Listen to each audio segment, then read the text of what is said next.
Hello dear audience, welcome back on our YouTube channel Top Earthquakes. You are watching Top Earthquakes and we are informing you about an earthquake which occurred in Argentina today on Tuesday 22 February 2022. An earthquake hits Argentina at morning local time 3 am.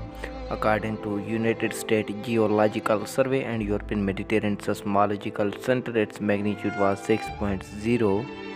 After that, United States Geological Survey German Research Center for Geosciences reported that quake's same magnitude. Thanks for watching. Goodbye till next video.